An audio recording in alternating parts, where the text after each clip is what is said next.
Саламатсыздар, құрметті әріптестер. Мен жобамды бүгінгі Pinnacle Studio интерфейсімен танысу және одағы қалай эффекттерді қосу және переходтар жасау сол бойынша жобамды бастайын. Біз Pinnacle Studio бағдарламасын ашамыз.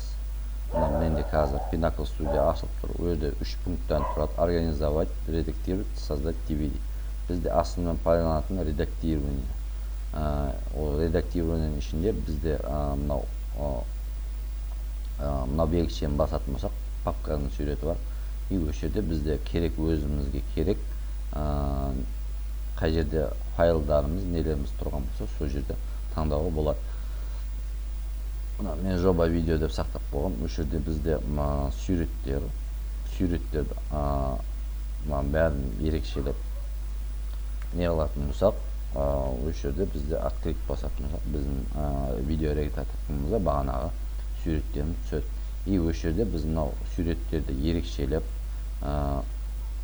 таймлайнға қоюға болады. Көрдіңіздер ме? Таймлайнға қойдым.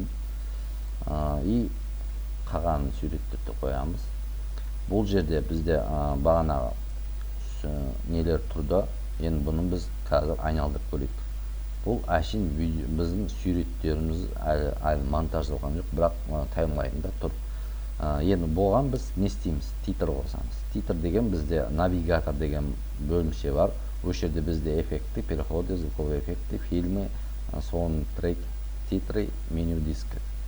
Осы жерде бізде основном пайдаланатын переход, звуковой эффект, фильм и титр. Біз қазір бізге керектісі бізге титр. Титрді Pinnacle Studio'да түрлері көп. Өздеріңіз қалаған таңдап істеуге болады. Мен основном көрсеткен видеомда пайдаланған титрім менде мынау U-Text деген. Осын шертеміз. Шертемізді осы жерде бізде шерткенде бұны біз бағанағы суретіміздің үстіне қоямыз. Үстіне қойғаннан кейін бізде бағанағы суретіміз, титріміз бір суреттен асып тұр. Бұл не істейміз? Біз бұл жерде біз кесу функциясын орындаймыз. Осы жерде біз бағанағы суретімізді, суреттегі таймлайндағы суретіміз мынау қопшасын басып, мынау біздің бегуногымызды мына жерге кесек, бізде бағанағы бегуногтың турайындағы жерді бізде кесіп береді. Кейін бізге уже кесілген титрімізді біз удалить тастауға болады. Делеттен басып, болмаса оң жағын шетіп удалить басып кетірсек болады. Енді қараңыздар, біз қайтадан оны қопты ашамыз. Енді бізді бұл видеоны бастан қойып көреміз. U-Text уже титр пайда болды. И арғылай біздің бағанағы видеомыз жүріп жатыр. Енді қараңыздар, бұл жерде біз титрді енді редактирование жасаймыз. Өзгертеміз. Титрдің үстінен ұстап, оң жағын шететін болсақ, шыққаның редактирование титр деген шығады. И осы жерде бізде бұл титрда өзінің анимациялары бар. Точка-точкалар, мынандай рамка сияқты. И өзде үш түрлі функциясы бар. И бізде қайсы керек? Бізде бұл жерде U-Text деген текст таңдаймыз. Осы анимацияны таңдаймыз да, и біздің төбе жағымызда бағанағы U-Text деген мынау жерінде шығады. Енді бұл тексті өшіреміз. Өшіремізді природа Қазақстана. Осы жерде біз мынау Қазақстана деген Enter басатын болсақ, біз пәске түседі. Мынау жерде бізде титрді бағанағы шрифтін өзгерту, размерін өзгерту, жирный, курсивный. Мынау жерде оның края, жандарын, нелерін бәрін редактирование жасаған. Именно посередине, по левому, по правому краю деген тұр. Енді осы жерде біз уже природа Қазақстаны жазып окей басамыз. И біздің титріміз уже бағанағы өзгерді. Природа Қазақстаны өзгеріп отыр. Енді бұл жерде біз не істейміз? Енді біз бұл жерге переходтар қосамыз. Переходтар бізде мына навигаторға кіреміз, переходтар шертеміз.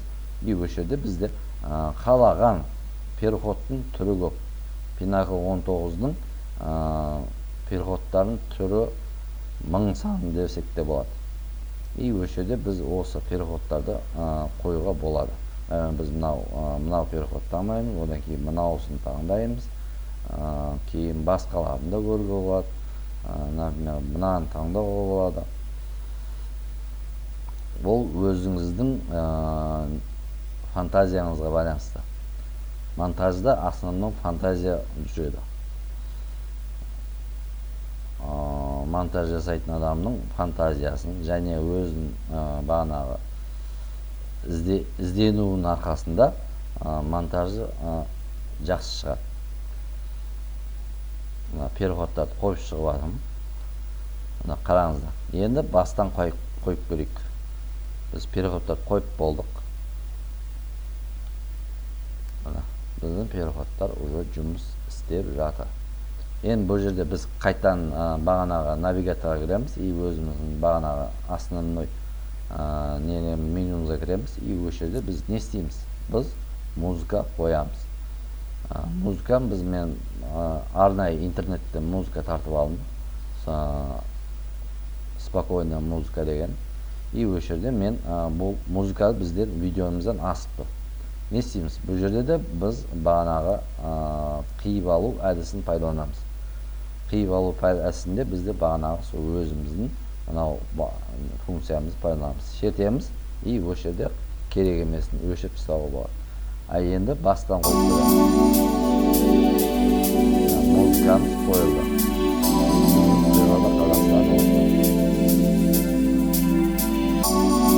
Енді қараңыздар. Бұл жерде біз енді не істейміз? Біз бұл нені рендер жасаймыз. Рендер деген бізде бағанағы осы кадрларды бәрін біріктіру. Бір файлға жасауымыз керекпіз. Енді бұл жерде біз не істейміз? Экспортқа кіреміз. Экспортқа кіргеннен кейін бізде менюмыз шығады. Мына жерде көріп тұрсыздар, өзінің устройство, диск, файл деген бар. И осы жерде бізде MP4 деп тұр. Бұл стандарт түрде тұрады. Қаған бағанағы нелер расширениялар тұрады. Бізде основном MP4 и бізде бағанағы нелер расширениялар. Бізде малая QGIF, маленький, средний GIF, полный размер в хорошем качестве, полный размер в лучшем качестве, HD 1080 и Ultra HD деген. Бізде қараңыздар, бұны әрқайсысын таңдаған сайын бізде мынау жерде оның размерлер көрсетеді. Средний 1 мегабайт, в хорошем качестве 9 мегабайт, в лучшем качестве 17 мегабайт и Ultra HD качестведе бізде 90 мегабайттық бұл өзгеріп бар. Біз енді бұл жерде лучший качествомен жасайық. И бұл жерде біз не істейміз? Біз қай жаққа сақтауымызды көрсетуіміз керекпіз. Қай жаққа сақтаған кезде мен жоба деп сақтап қоямыз, суреттер, видео и ОК басамын. И начать экспорт басамыз. Начать экспорт басқаннан кейін де бізде осы жерде осы файлдар шығып тұрады. Біз не істейміз? Природа Қазақстана бір деп қояйық. Біз жасағаным бар екен. Сохранить басамыз и бізде уже рендер жүріп жатыр. Бұл рендердің жүруі полный несі бір файлға не қылу сіздердің компьютерлеріңіздің жылдамдығына и ішіндегі конфигурациясына байланысты. Енді қараңыздар, біз уже жасалып қойды. Енді не істейміз? Біз бағанағы внешний жаққа шығамыз и природа Казахстана 1 екінші чертеміз. Бізде природа Казахстана деп шықты. Қазір өз алдында жасаған файл. Бізде бір файл өздері.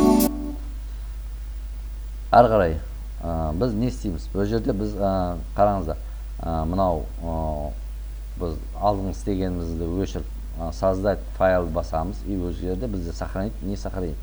Бізге сохранить керек емес, потому что мен алдым, оны сақтағам. Не сохранить деп жазамыз. Сөйтіп біз не істейміз? Бағанағы жасаған видеомызды біздің основной неге қоямыз, шақырамыз. И осы жерде мына природа Қазақстана деп тұр. И осыны біз таскелай түсеміз. Енді біз бұда не істейміз? Біз енді эффекттер қосамыз. Эффект бағанағы нелер қосамыз. Енді ол өзімізге байланысты.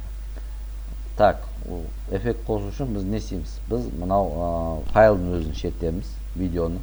И оң жағын шертетін болсақ, настройка скорость не бар? Скоростьті шертеміз, добавить дейміз. И осы жерде қараңыздар, бұл жерде наоборот плавное движение. Біз наоборот деген қосатын болсақ, бізде полный видеомыз артынан алды қарай жүреді. Қараңыздар, бізде қазір ол бағанағы өзін не редактированиясын жасап жатыр. Мынау жасыл полный сары жасылға толғаннан кейін біздің видеомыз дайын болады. Сәл күте тұрайық.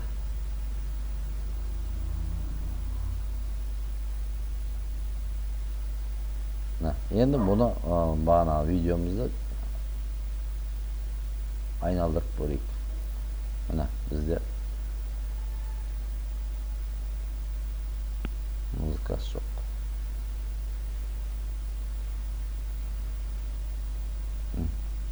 Алдынан алды қарай. Біздің титріміз қазір ақырында шықты. Көрдіңіздер ме?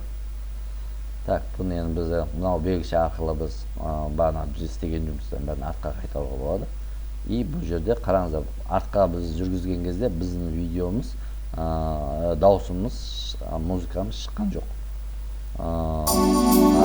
Олайша шықты, көрдіңіздер ме? Бізде аудиосы шықпайды. Енді бұдан біз не істейміз? Скоростьны өзгертеміз. Скорость шертеміз, бағанағы қайтадан сол эффектке келеміз, добавить басамыз. И осы жерде бізде мына жерде построить скорость деген бар. И осы жерде біз осыны 200-ге шейін апарайық. 200-ге шейін апарайық. Енді точно болмаса да болады. Окей. И қараңыздар, біздің видеомыз екіге бөлінді. Жартысы көк, жартысы қызыл болып өзгерді. Енді бастан қараңыздар, дауыстанда да белгілі болады. Скорость өзгерген. Видеомыз тез айналады.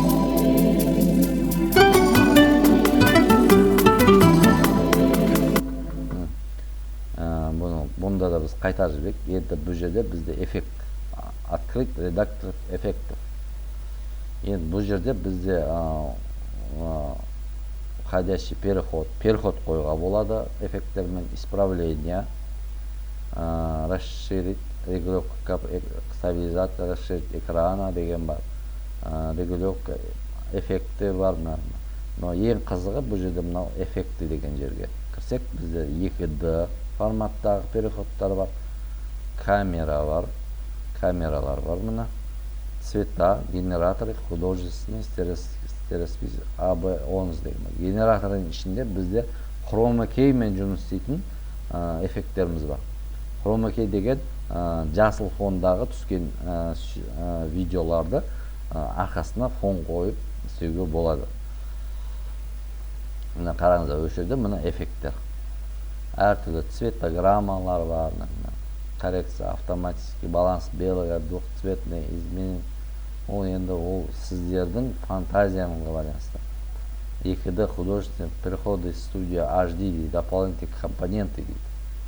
Енді ол смотря бұны чертсеңіздер, өзінің функциялары шығады, нелер шығады. Художественный дейді. Енді ол смотря өздеріңіздің фантазияңызға байланысты. Оны қоя бересіз. Так, генераторы, цвета, художественные. Әр переходтардың тұсына келсек, бізде бағанағы нелеріміз geladi. Okey basayıq. Effekt bostayam.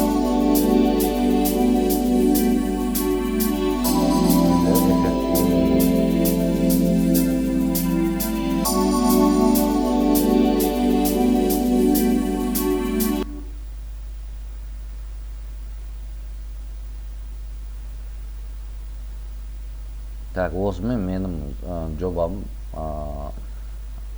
аяқталды. Қош, сау болыңыздар.